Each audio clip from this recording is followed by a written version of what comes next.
Hello, hello. I am Melissa, and I am a licensed professional counselor from Texas. And I'm just waiting for my co host, Nurturing Minds Counseling, to join me. Hello, there she is. Let me get her in here. Go lines. Hello, the true friend of humans. Hi. Hi, How you doing today? I'm good. I'm good. How are you? I'm good. Just another busy week. I hear ya. I feel ya. I was like, it's a busy, busy week. Yeah. So, shall we jump in? Yeah, absolutely. And you can see me and hear me well? I can. How about you? Yeah, absolutely. Cool. Okay. Yeah. So, we'll just maybe start out by introducing ourselves. I introduced myself quickly before you signed on, but I'll just say again my name is Melissa Stringer. I'm a licensed professional counselor from Texas. Mhm. And I'm Diana Garcia. I'm a licensed mental health counselor from Florida. Yeah. And so, a couple of months ago, Diana and I joined up and we're like huge ACT fangirls. Mhm. So there's this approach that we use called acceptance and commitment therapy, if you're not familiar with it. And we both use this model, and there's six core processes within this model. Today we'll be talking about present moment specifically, and this is our third IG live. But you can check out our two previous ones, which was on acceptance and diffusion, right? I always Yeah, I'm yeah. always like, those are the ones we did, right? Yeah, we started off, I think our first one was diffusion. And so just a fancy way of saying kind of learning to create some distance from our thoughts when we're getting really hooked by thoughts that aren't really helpful for us. And then our second one was about acceptance. So really learning how to accept things that are outside of our control, right? So we really talked about we're not telling you to go accept everything. Really learning what's within your control and what's not in your control, and then distinguishing the difference and clearly accepting what's outside of your control. Exactly. Yes. And so these six core processes that we're going to be talking about, like we said, the third one today is present moment. They're all kind of used in unison. They're not really separate processes, but just for the sake of explaining and breaking down each one, we've dedicated an IG live to each one. But like in the therapy room, they're more like a mishmash of all of them sort of happening together, some more prominent than others at different points throughout the therapy. So yeah, so anyway, these six core processes, they're all about enhancing our psychological flexibility, which is just really a fancy way of saying it's helping us learn how to embrace the difficulty and the hardship of life, which happens to be difficult thoughts, difficult feelings, and just helping us build a resilience to those. And so that's what these six core processes foster. So because if you have higher psychological flexibility, that means you have higher life satisfaction and usually lower pathology, meaning lower clinical disorders and things like that. Anything you would add to that? No, I think the three kind of core things that come to mind. I think it's be open, be present, and I think act. I think I Yeah. forget the third Yeah. one, but in terms of, I think that's the whole goal with psychological flexibility and these processes that we're talking about. Kind of being open to your experience, being present as well to the here and now, and then really act and align with what's important to you. And I think that really encompasses, when we think of psychological flexibility, it's just really being able to live a life that matters to us and being able to manage or have these skills when life gets in the way, both because of external stuff, as is life, or also because we get really caught up by some of our internal painful stories or feelings. And so psychological flexibility is the ability to deal with both. Yeah, absolutely agree. Well said. Yeah, so today we're gonna dive into present moment, Yeah. and I think this happens to be like one of the really critical ones. That's just kind of the anchor. I think almost of all the entire Hexaflex is just this present moment piece. Yeah, and I think like you said earlier, it was kind of hard to like pick apart present moment because like you said Yeah, in the therapy right. room, it's kind of like we're kind of doing these like all these processes together, all these different skills. So it was kind of hard to like, okay, which are the techniques or kind of exercises we use to just talk about present moment. And I think a really cool way to talk about it, I think when we think of present moment now, there's like a buzzword. When we Yes. think of present moment, it's really associated with mindfulness. Yes. And I think, Melissa, you had like a classic definition of mindfulness you wanted to share. Yeah, I'm going to read this off the screen because I don't want to butcher it. But it's the John Kabat Zen definition, that awareness is the awareness that emerges through paying attention on purpose in the present moment and non-judgmentally to unfolding experience moment by moment.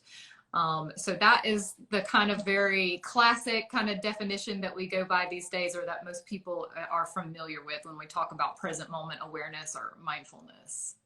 Yeah, absolutely. And so when we're talking about this present moment and being mindful, I think it's this piece of learning the skill, learning how to constantly come back to the here and now, which Yes. the reality is that a lot of times we're so focused on either, worrying or planning about the future, stressing out about that, or if we're more prone to looking at the past and feeling regretful or kind of some pain that happened in the past and really getting stuck there, that Yeah. a lot of the times when we get lost, that the only moment we really have is the here and now.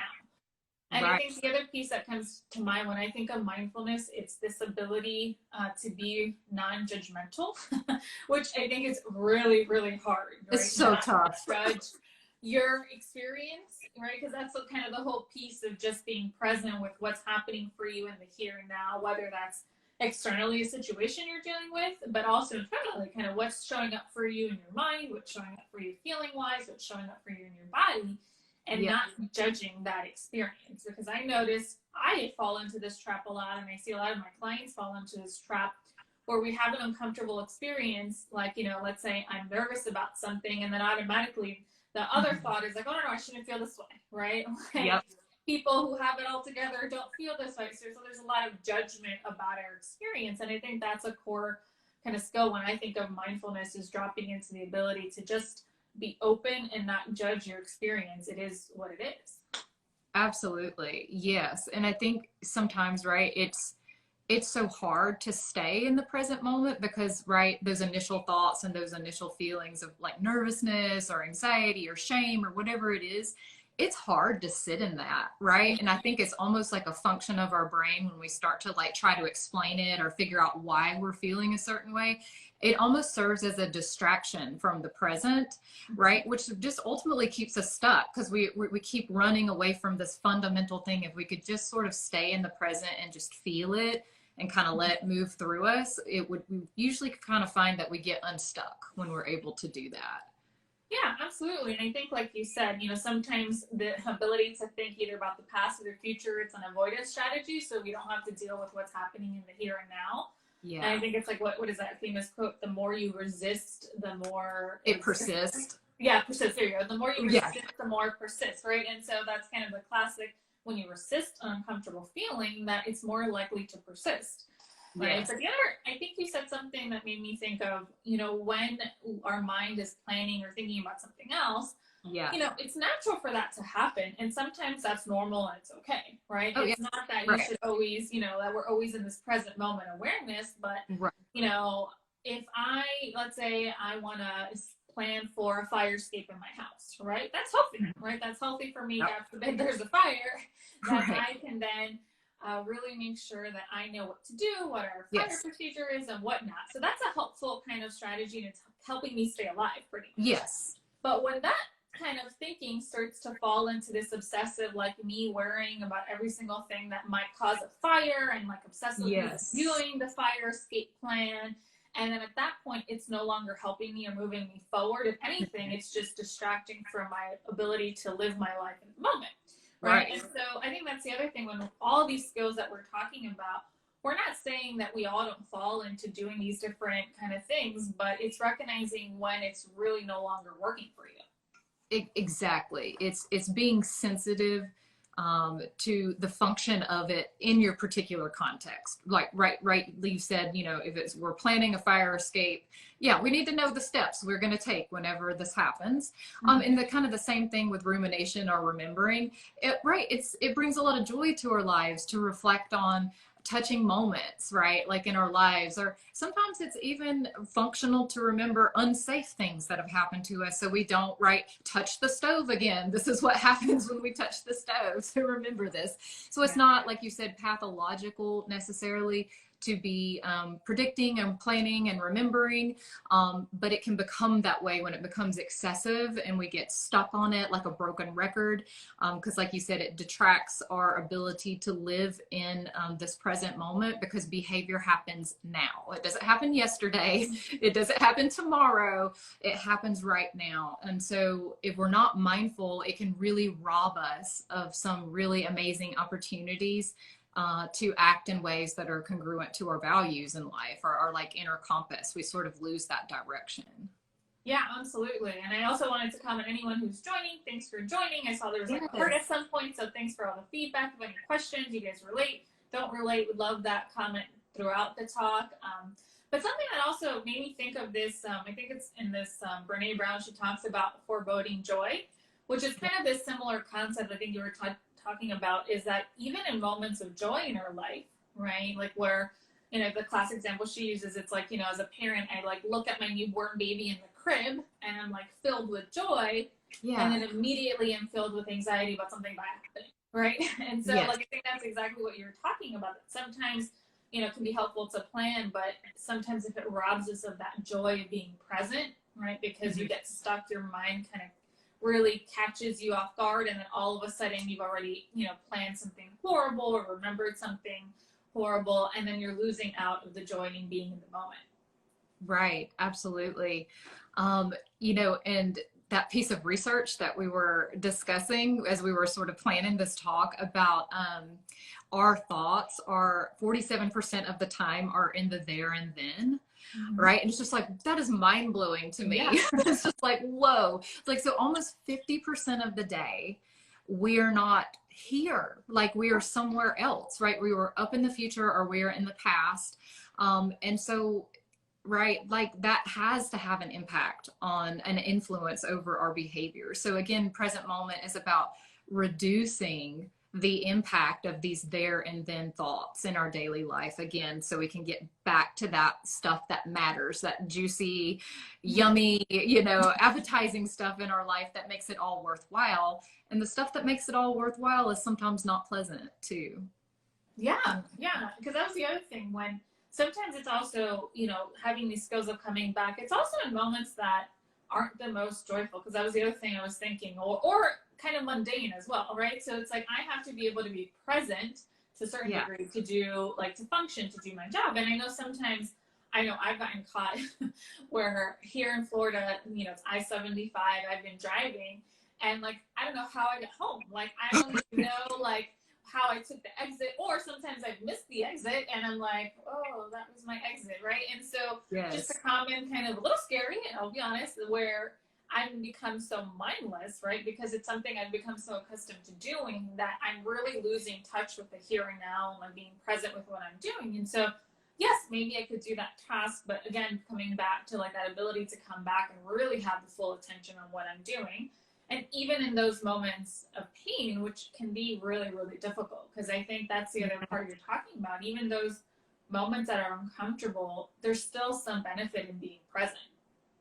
Absolutely. Right. I mean, because isn't that just the core of almost all therapies, is bringing our client back into the present moment? I mean, that's just right. We use this word called, oh, well, we help them process things. We help them process their trauma, process their history, process, right? But processing is really making contact with the present moment, right? Of all this stuff that perhaps they've been pushing right to the back burner, or not dealing with, or ignoring, or trying to distract or numb themselves from. And the whole idea is the way we heal is to feel, right? And to move through it. And that, again, some of the magic of the present moment. It's these talking about these really difficult things and traumas and, you know, our worries about the future is not pleasant, but if we can learn how to sit in it, we can build that psychological flexibility, like we were talking about at the beginning, and that more resilience and that ability to stay, right? So that you can then shift your focus to whatever task or goal it is in your life that really matters, while also having this stuff inside, you know, without having to flinch and avoid and like try to find a way to distract yourself from it. Yeah, and I think that I love you're smiling because when you said process, and I'm like, I know I've used that word a lot in my notes. Us therapists love that word. Process, right? It's like a buzzword for therapists. But I think the part that was coming up for me too was that I think the more we can remove the fear and resistance of our feelings or whatever we're trying to process, right, the less then they're calling the shots, right? I always use that example with my clients that when we resist something or we do everything in our power not to have it, what ends up happening, it almost becomes a full-time job. Like I can't have anxiety, I can't have sadness, I can't have grief, right? So I will do everything in my power not to have it, and then that becomes a full-time job, right?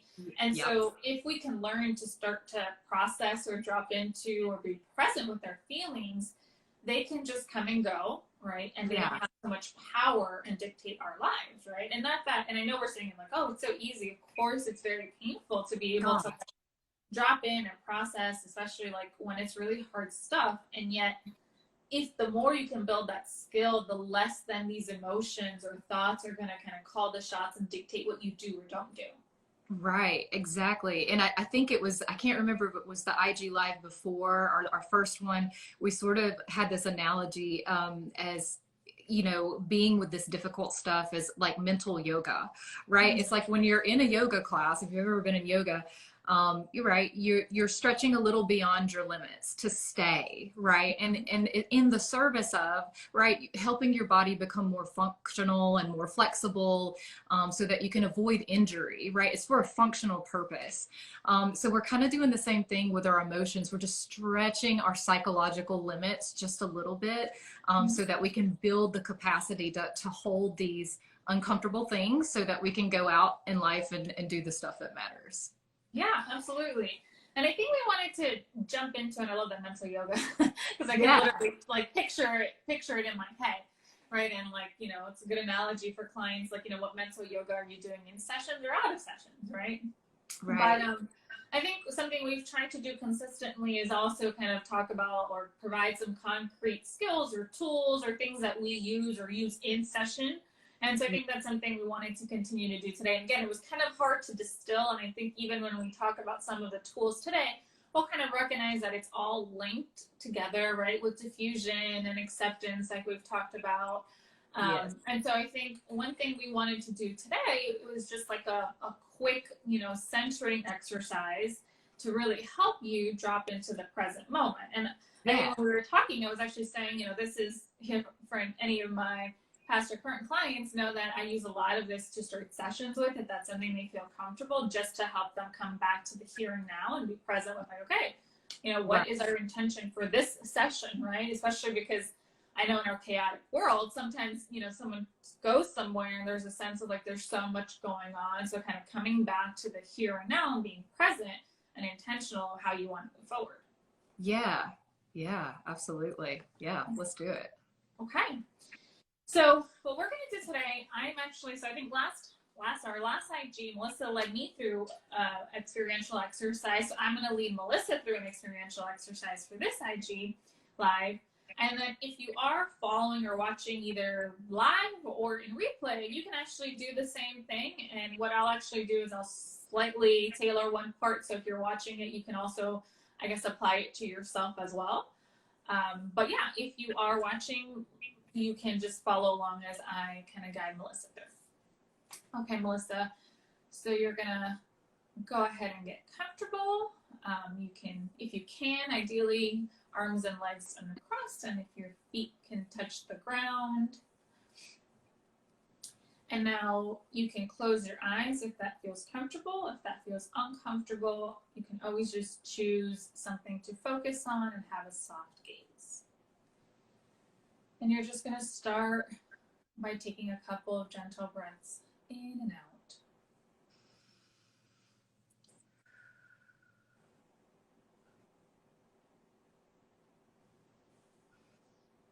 And just notice the sound and feel of your own breath as you breathe in and out.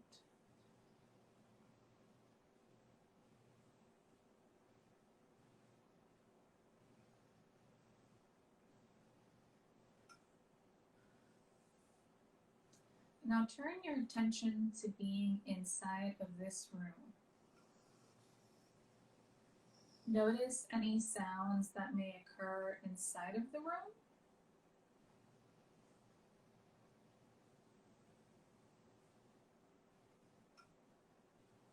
And if you can pick out any sounds outside of the room.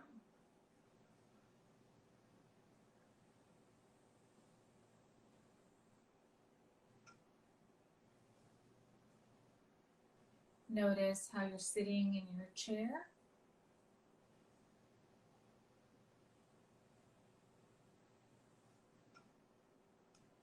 Focus on the places where your body makes contact with the chair. Notice if there's any sensations there. And how does it feel to sit where you're sitting?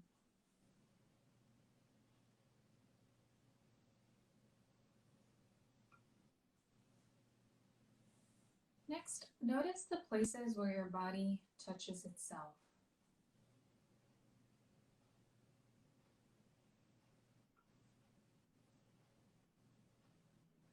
Notice if your hand touches your legs, or focus on how your feet feel, the position that they're in.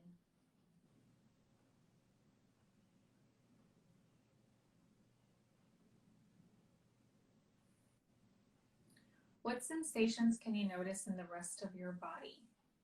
If you feel any sensations in your body, just notice them and acknowledge their presence.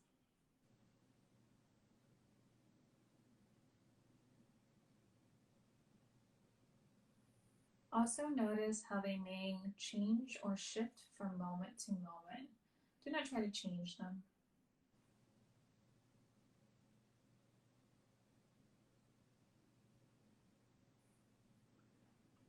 Now let yourself be in this moment. See if you can feel the reason why you and I are doing this IG Live. What are we here for? And if that sounds weird, just notice that and come back to the sense of integrity. Be aware of the value that you and I are serving by doing this IG Live.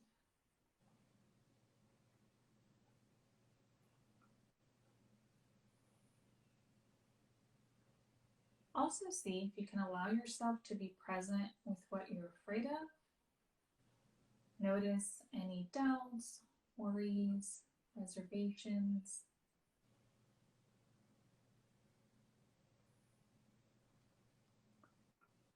See if you can just acknowledge them, make room for them.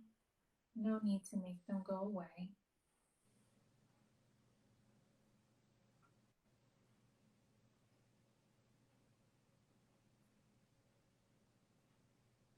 Now, once more, see if you can be present with your values and commitments. Why are you here? Where do you want to go? What do you want to do?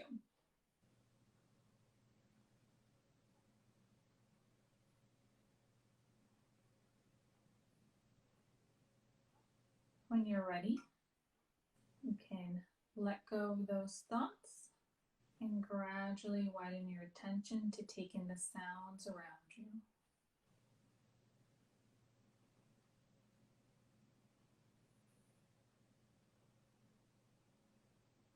You can slowly open your eyes with the intention to bring this awareness to the present moment and the rest of your day. So what was that like? Gosh, very centering and very relaxing.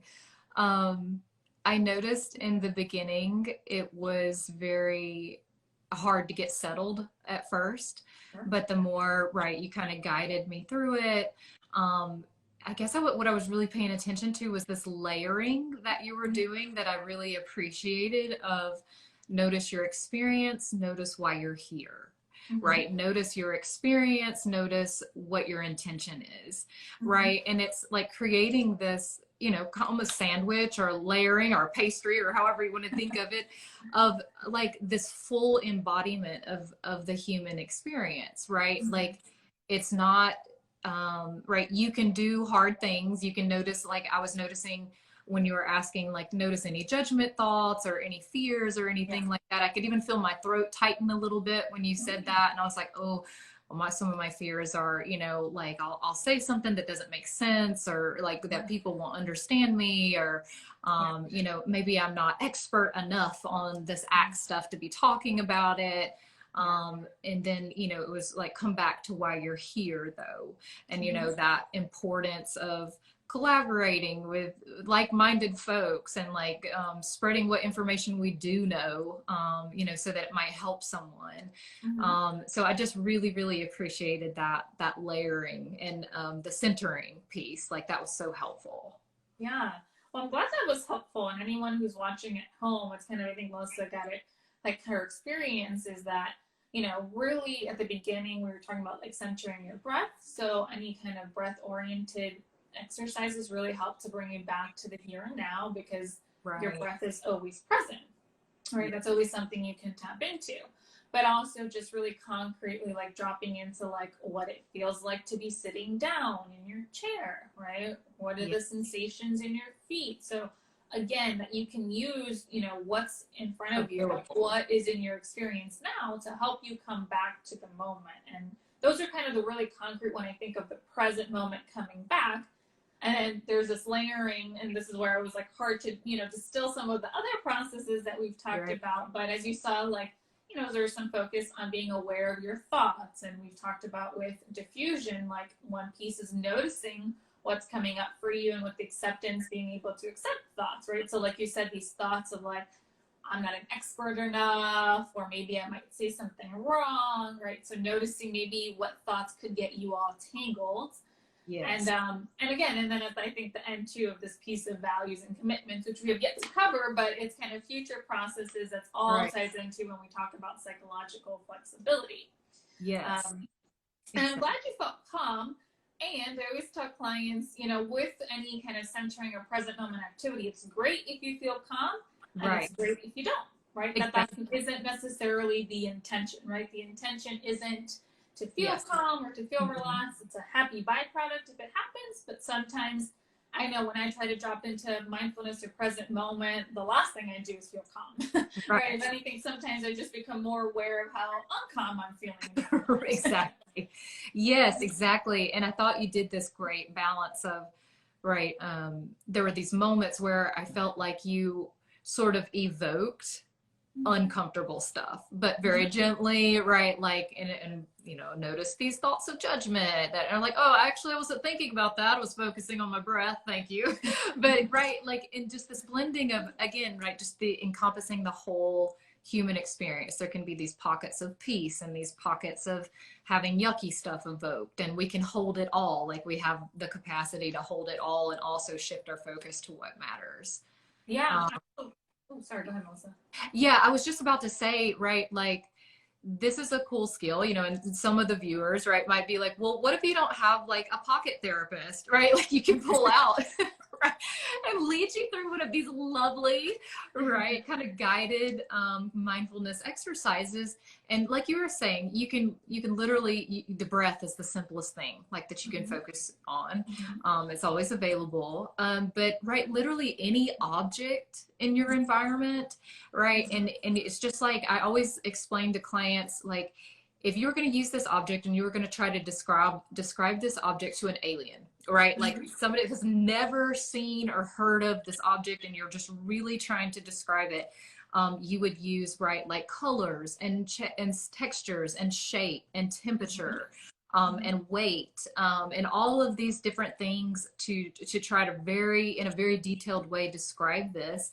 And so you can just grab something that's in your environment and use those kind of categorization skills to do that. And that's a simple mindfulness thing that you could do in a minute or two with any household object.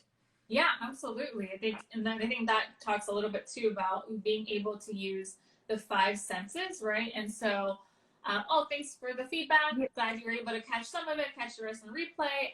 The other part, I think it's really, you can use your 5 senses. So that one tends to be a really common go-to in terms of, you talked about breath, you talked about maybe sight, like, picking an object and really using kind of this non-judgmental, just observing and describing. But you can really, I find some people really gravitate towards just using the five senses, right? So like, what does it physically feel like, right? So if you're even wearing something, right? Like taking a moment to like feel that and touch, you know, your jeans. What do those feel like, right? What does that feel like on your skin?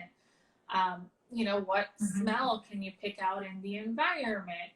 What can, as you saw in this exercise, I also had Melissa kind of focus in on what can you hear, right? What are the sounds that are around in your environment? Because again, sometimes we go on such autopilot that we lose touch of the fact that we are a being with like senses that we can always tap into. And so sometimes I find, especially with some people who struggle with breath-oriented exercises because they tend to maybe get a little anxious and that might trigger some anxiety. It's really trying to find something else, right? So some sense or object or something that helps you kind of come back to the here and now. Exactly. Yeah, yeah. I like that kind of disclaimer that you added there. Like sometimes one particular sense is not the best for all folks. So you just kind of play around with which one it is, you know, kind of back to that moment of, or back to that point of connecting to our senses, which get atrophied when we're so stuck in the there and then thoughts, right? So it's just like, come back to what's real, come back to what's in this moment, and anchor yourself in that versus some made up experience that's happening in your head. Yeah. I like that you said kind of come back, because I think that's the other piece of like, I think with more kind of present moment skills and training, I think that's the other concrete ability to really kind of direct your attention and focus, right? So like that you can really slowly start to, whether it's you use an object, whether you use your breath, right, whatever it is, that you can start becoming aware, like when you're really getting caught up in whether, you know, now, what was it, there and then thoughts? And then, or if you're getting caught up with like maybe some uncomfortable feelings, or, you know, you just, things have started to spiral, it's that ability to start to really shift your attention, right? And to like really hone in. So I always kind of, you know, there's usually a noise machine outside of my door, right, to kind of prevent confidentiality. But it's so funny how so many times, myself included, I've tuned it out, right? I just forget that it's there. And so do my clients. They forget that it's there. And so sometimes, you know, I'll make them aware of it. And when they hear it, then they're like, oh gosh, I do hear it, right? It's right there. Right. And then, yeah, again, it's that ability to kind of just like train your attention to either zoom in, zoom out, or zoom in on what's helpful for you, right? And sometimes what's helpful, it's coming back to the moment. And so I think that's the other piece when I think of mindfulness and these kind of present moment skills, is that ability to start to train your attention to where you want it to go. Exactly. And that's right. That's what we're teaching when we're in the therapy room, is kind of keep coming back with these sort of little micro, is a way to describe it, these micro mindfulness skills. You can turn any activity into a mindfulness, like shower, mindfully brushing your teeth, mindfully eating a meal and noticing all the flavors and spices and textures. I mean, it's literally all around you, right? Like these opportunities to grab, to come into the present moment, which is pretty cool. You don't have to go searching for it. It's right there. You know, again, to reduce the impact of these there and then types of thinking that can turn excessive if we're not careful, if we're not kind of coming back and visiting this real world moment in this very moment. Yeah, I mean, I think that's great that we really don't, you know, I think sometimes when we think of mindfulness and present moment, yes, there can be a formal practice of whether that's, you know, when we think of like sitting down and doing like a meditation or listening, you know, I think now there's so many different ways you can do that, whether there's an app or a YouTube or whatnot, whatever the case is, a recording that you can sit down and listen to that, or just, you know, sit down and set a timer and focus on your breath or focus on an object, right? There's so many, I think that's like a formal practice, which I think sometimes can feel off-putting to some people because it feels like overwhelming, or like I can't do that, or I've tried that and it doesn't work. And so a lot of times, I love that you mentioned this piece of like, you can use any activity throughout your day to really be mindful. And one that I really try to encompass with myself, it's a mindfulness of chores. So because it's something that I really dislike. Yes. Of, you know, like washing dishes. So lately I've tried to make the practice of like, okay, I'm going to wash these dishes very mindfully. So like, what does the soap feel like on my hand? What does this plate feel like, right? What is the temperature of this water? And so using this task that maybe is kind of, you know, aversive to me and I really enjoy it, and that's okay that I don't enjoy it, but like, I've tried to like, okay, kind of trick my brain. It's like, okay, this becomes an activity of mindfulness, right? So like, let's Yeah. really try to drop into this activity of mindfulness, right? And so it's really just figuring out like what works for you, whether it's, I know some people like, okay, this is that one activity that I really like to do and be mindful, or just throughout the day when you just notice you're really getting kind of distracted or like off, and it's like, okay, let me just drop into some mindfulness, whatever that looks like. Yeah, I think it's so cool how it's very accessible and it's free, right? And we would just have to kind of harness it and and I think at the end of the day, like just have a deep understanding of why. Like why would I do these little small practices throughout the day?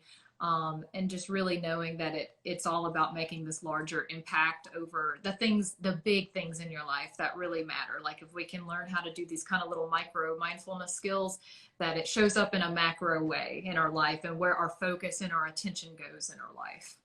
Yeah, I think it's kind of thinking like it's like a muscle that you're working out, right? So Yeah. like, this is a skill that like, it was a good example. If you went to the gym for the first time, you clearly, or at least I clearly could not do 25 push-ups, but maybe I could start to practice one, right? And continue building that skill.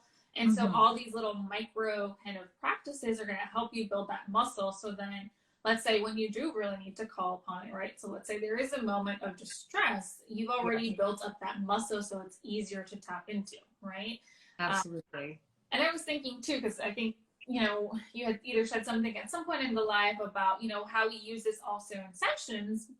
And sometimes we don't even need to evoke an uncomfortable thought or feeling because that's already there. Showing up, right? That's already showing up. And sometimes then as therapists, it's then like kind of helping a client come back to the here and now when they're getting really caught up or really distressed, right? And so it's kind of that balancing. So even if you're not in therapy, a good cue is like, if you're noticing you're getting really distressed, that's probably a good kind of clue, like, okay, maybe I should drop into some mindfulness.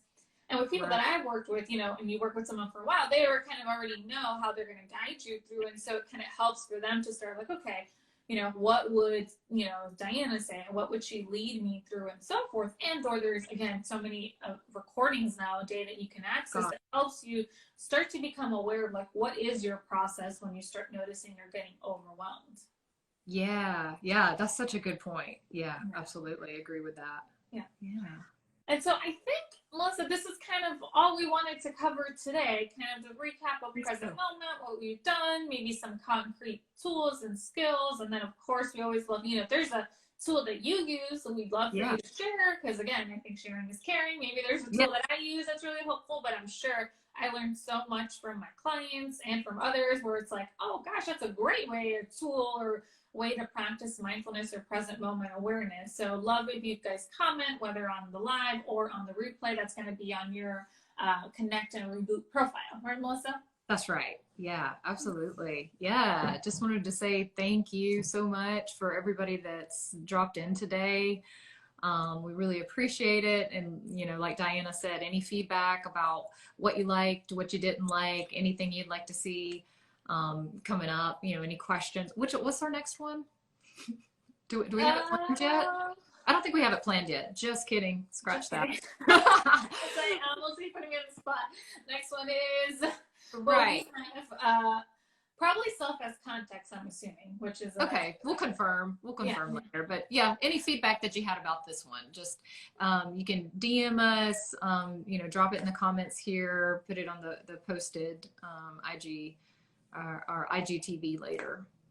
Yeah, absolutely. And again, I want to just mirror what Melissa said. We want to thank everyone who joined live or is watching the replay. It's kind of encouraging, right? Because sometimes, it's like, we clearly want to make sure that we're doing this and it's a value service. So it's encouraging any feedback.